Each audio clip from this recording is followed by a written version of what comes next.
ওই পিছনের রোতে উনি আগে তুলেছিলেন। এদিকে তাকান, আমার দিকে তাকান, পিছনের দিকে যান। আমাদের হলদিয়া পোর্ট, চিটাগাং হোক বা তাদের অন্য যে সমস্ত পোর্টগুলো আছে সেখান থেকে এখানে আসবে। পাশাপাশি বম্বে থেকে তারা বিজনেস করতে পারে, যতক্ষণ না পর্যন্ত আমাদের সঙ্গে আপনার বক্তব্য মতো জিও পলিটিক্যাল রিজনে মানে সামঞ্জস্যতা না আসে, ততক্ষণ পর্যন্ত এই পোর্টের মাধ্যমে বিজনেস করতে হবে বাংলাদেশকে। স্যার, বাংলাদেশ থেকে এক প্রতিনিধি দল এসেছিলেন হলদিয়া পোর্টে বছরখানেক আগে, এবং দুটো হলদিয়া পোর্ট এবং বাংলাদেশের পোর্টের মধ্যে একটা আলোচনা হয়েছিল যে বিজনেসের ডেভেলপমেন্টের, মানে সেই ডেভেলপমেন্টে কি থমকে গেছে নাকি? অবশ্যই থমকে যাবে। এই কারণে থমকে যাবে, তাদের যে রকম ক্যারেক্টার আমরা দেখতে পাচ্ছি রিসেন্টলি, এটা অনেক বিস্ময়কর এবং ভয়ানক।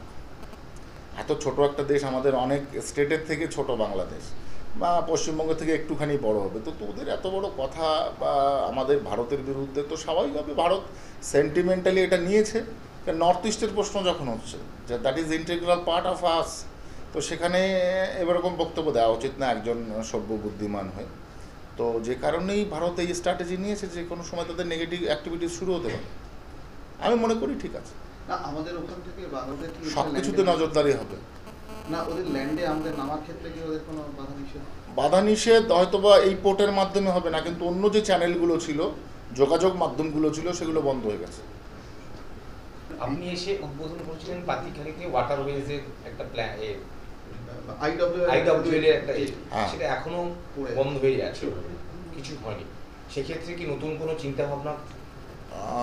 এটা নিয়ে আমার इन्फॉर्मेशन নিতে হবে। आप जानते हैं वो पाती खाली वाला, आप जो आईडब्ल्यूआई के जेटूस की बात बोले ना, उसका ऑलरेडी टेंडर अवार्ड हो गया, काम स्टार्ट होने वाला, अभी छोटा छोटा चल रहा है, और ये 3 से 4 महीने में पूरा ड्रेजिंग होके ड्राफ्ट हो जाएगा, अच्छे से काम चलेगा। काम रुका नहीं, काम अभी भी हो रहा है वहाँ पे, लेकिन छोटे छोटे बाज पे हो रहा है।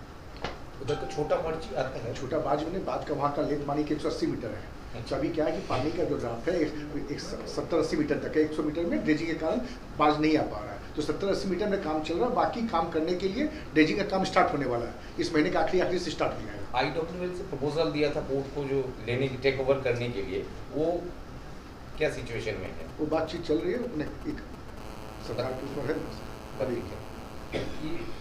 এদেরকে পার্মানেন্ট করতে হবে, সেটা নিয়ে কি ভাবনা? এটা নিয়ে আগামীতে মিনিস্ট্রি চিন্তা করবে। মেইনলি তো পোর্ট অথরিটি রয়েছে, কারণ এখানে অটোনমাস ফিগার পোর্ট অথরিটি হিসেবে আমরা তো গাইডলাইন দিই তাদেরকে, ওনারা সিদ্ধান্ত নেবেন। পোর্টের যে আমাদের অ্যাসোসিয়েশন যে বডি আছে, সুপ্রিম কোর্টে রিভিশন পিটিশন ডালা है, রিভিশন পোর্টের যে সমস্ত